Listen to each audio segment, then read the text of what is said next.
Hello, this is Sit Up, and I'm recapping Game 1 of the Celtics' season, where they will inevitably win the championship.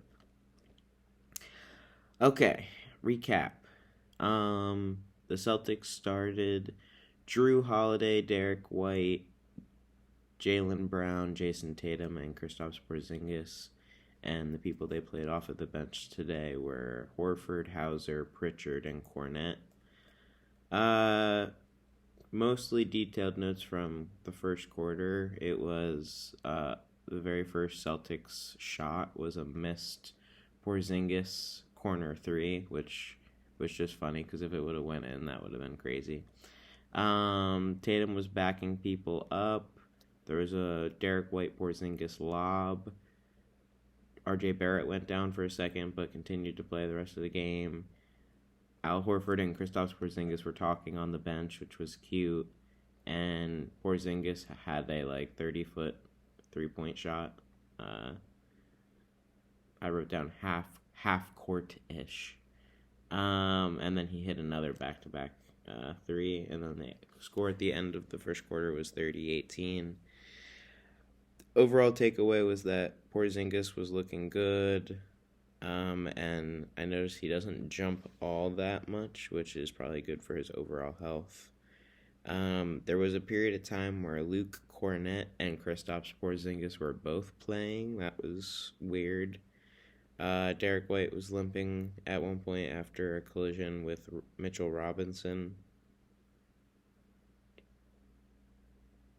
Mitchell Robinson? Damn it. Fuck.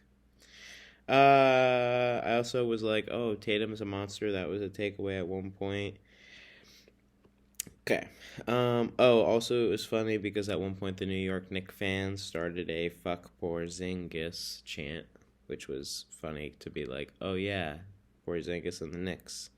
But Porzingis made a bunch of free throws near the end of the game, which was pretty clutch.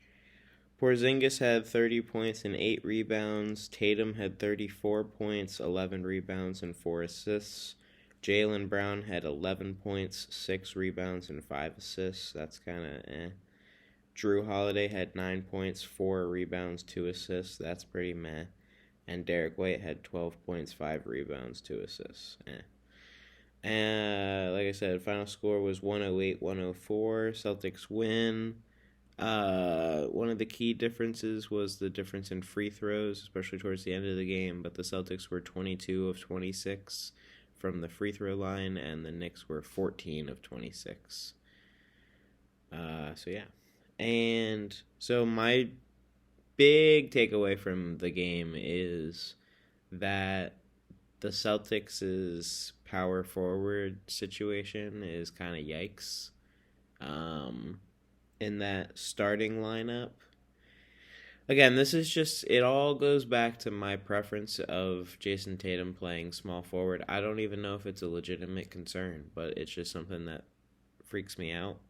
Because what I've been saying is, if Tatum is playing the small forward position, he's like a top 3 small forward. So he would almost always have the advantage. But when Tatum is playing power forward, even though he's a better basketball player than some of the players he's playing against, the other player can sometimes have a physical advantage that I'm not comfortable with. So that kind of happened tonight. Tonight's an example of that, where it's like, yeah, I like Tatum more than I like Julius Randle, but I don't like Jason Tatum on Julius Randle, if that makes sense.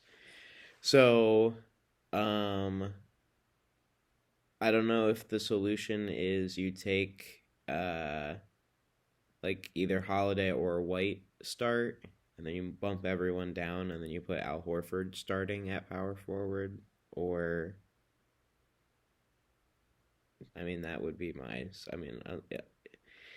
I would say your options are you either keep Holiday, White, Brown, Tatum, Porzingis, or you pick one of the Holiday or White to play, and then it's Brown, Tatum, Horford, Porzingis. But again, in that situation, whether it's Tatum or Horford that's playing power forward. What I'm getting at is your backup power forward is not great. You're great. I mean, at one point they were playing Cornet and Porzingis at the same time. I'm pretty sure Cornet is 7 foot. Porzingis is 7'3". I don't love that concept of playing a 7'3" Porzingis as your power forward, I guess, with a 7 foot Cornet as your center. I don't love that. Um, so your backup power forward, like you're dealing with Tatum, Horford, Sam Hauser, like situations where you're playing Porzingis at center with Cornet. You're playing Porzingis at power forward with Cornet at center. I don't like that. And then the bench people that they have for power forward, other than Sam Hauser, I'm not a big fan of O'Shea, Brissett, or any of the other folks that we have there. So that would be my concern. Um, yeah. Bye.